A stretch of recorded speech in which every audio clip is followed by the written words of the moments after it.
warahmatullahi wabarakatuh. Waalaikumsalam warahmatullahi wabarakatuh. Bismillah, tawakkaltu ala Allah, la haula wa la quwwata illa billah. Amma ba'du, fa ya ibadallah, usini wa iyyakum bittaqwallah wa ta'atihi la'allakum tuflihun. Wa qala Allah ta'ala fil kitabihil karim, a'udzu billahi minasy syaithanir rajim. Bismillahirrahmanirrahim. Subhanalladzi asra bi'abdihi lailan minal masjidil haram ilal masjidil aqsa alladzi barakna haulahu linuriyahu min ayatina innahu was-sami'ul basir. Sadaqallahul azim. Bapak Ibu, para pencinta majelis pengkajian teori tasawuf, Abuya Syekh Haji Amran Wali Al-Kharidi, jamaah yang diwajibkan untuk belajar setiap malam Minggu, malam Rabu, dan malam Jumat ini letaknya di posko. Mudah-mudahan kita dapat sama-sama melaksanakannya, mengamalkannya apa yang telah kita sampaikan. Amin. Bahwa di dalam ajaran teori tasawuf ini diajarkan yaitu ihsan. Kalau ditanya apa itu ihsan, itu rukun ayat. Yang pertama iman, yang kedua Islam, yang ketiga ihsan. Iman, i'tikad kita, keimanan kita, keyakinan kita, ketauhidan kita terhadap Allah. Supaya kita dapat belajar iman khawas. Sebelumnya ada iman awam, kemudian baru iman khawas, dan iman khawasul khawas. Supaya iman kita ini kamil. Ketika ada orang yang mengamalkan rukun agama sampai 3 ini, inilah yang disebut dengan iman kamil. Sempurna dia mendapatkan ketiganya, ini akan bisa makrifat kepada Allah. Amin. Amin. Jadi jangan nanti ada sebagian daripada orang yang menuduh ketika kita mengajarkan ihsan ataupun hakikat makrifat, ini pelajarannya tinggi, bukan pelajaran anak-anak. Saya tanya sama ibu, ini anak-anak depan saya semua ini? Anak-anak apa orang tua ini? Ayah anak. Apa yang sedang meninggal nih? Anak-anak. Ini sudah mati, kita ajarkan cara sholat. Enggak lenah-lenah kita mengajarkan ilmu syariat. Capek kita hafal ini, kita pada bisa, maka berani untuk hakikat ilmu. Kalau kita kembali kepada sejarah Rasulullah, ilmu yang pertama sekali diberikan kepada umat bukan sholat, dengan salah. Tapi ilmu yang pertama diberikan adalah tauhid. Diperkenalkan Tuhan kepada umat, mulai dari tauhid aqidatul awam, ya, khawasul khawas, tauhid khawas, dan tauhid khawasul khawas. Lah, sibuk kita dengan alam ini. Bukan tidak boleh kerja, bukan tidak boleh kerja, bukan kita tidak dibolehkan kerja, kerja, tapi belajar. Kalau kita tidak belajar, kita tidak mengenal Allah, kita bekerja membawa diri. Nah, ketika kita sholat, apa yang kita ucapkan sholat?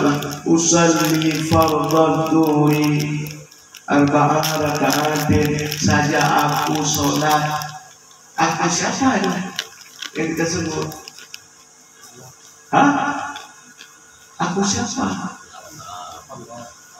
Sudah tahu? Kalau bilang nih, saya jelaskan ya. Aku yang pertama, aku diri kita. Yang kedua, aku sifat. Yang ketiga, aku zat. Yang mana aku yang kita sebut? Kalau mengucapkan aku diri, masih ada 2. Aku yang sholat, ada orang yang di depan, ataupun Tuhan yang di depan. Syirik namanya. Itu boleh bagi anak-anak.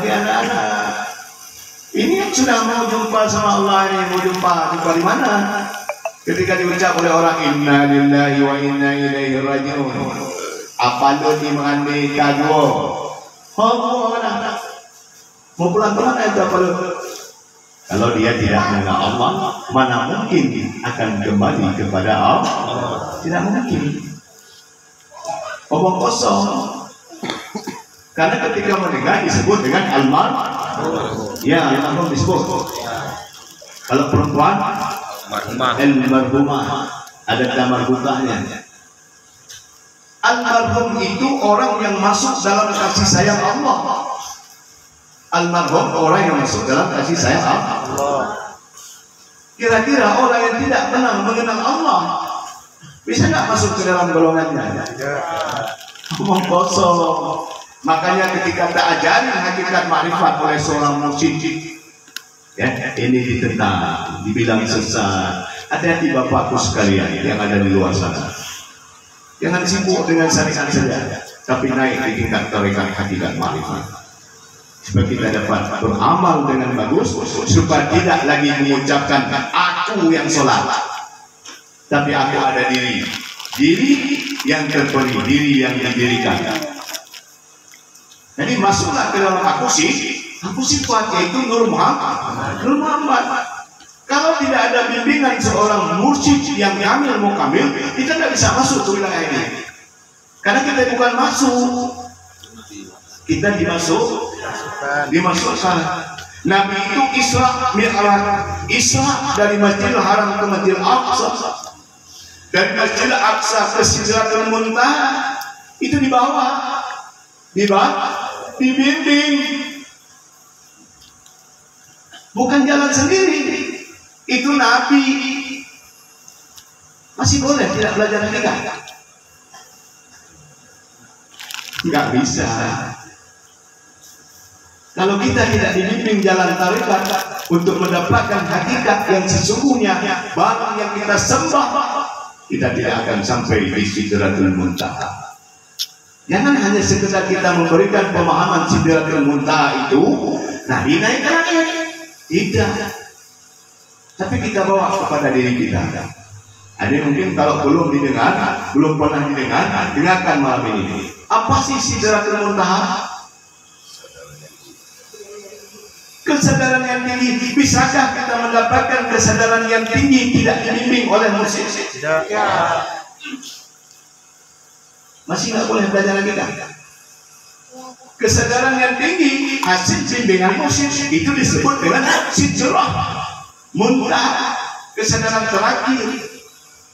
Kita ditunjuk, kita dibuka kunci oleh mursyid, dimasukkan kita ke dalam Sidratul Muntaha. Maka sebelum kita sadar, disadarkan dengan membersihkan batin, maka perlu tarikat, perlu seorang mursyid yang membawa kita ke Sidratul Muntaha. Maka perjalanan Nabi kalau kita dengar syariat dari Masjidil Haram ke Masjidil Aqsa itu Isra namanya.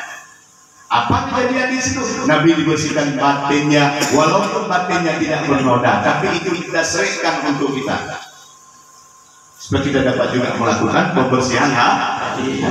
Sebelum seorang makhluk ataupun manusia tidak bersih batinnya, dia tidak akan bisa mi'raj, dia tidak bisa akan masuk ke dalam Sidratul Muntaha. Itu Nabi.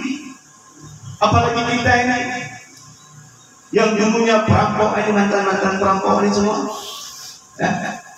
Betul kita mantan perampok, merampok hak Allah.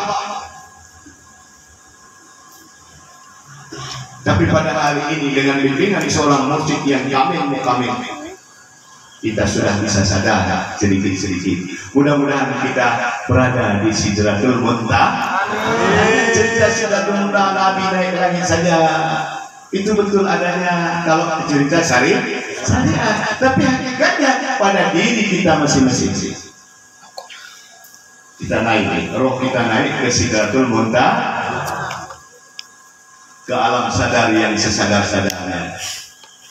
Itu yang disebut as-salatu mi'rajul mu'min. Salat itu adalah mi'rajnya orang mukmin, naiknya orang mukmin. Ini orang mukmin yang disebut di sini, tidak ada orang muslim. Maka jangan berprofesi sebagai muslim saja, jangan berprofesi sebagai orang Islam saja, harus berada di posisi mukmin. Mukmin yang dimaksud adalah kamil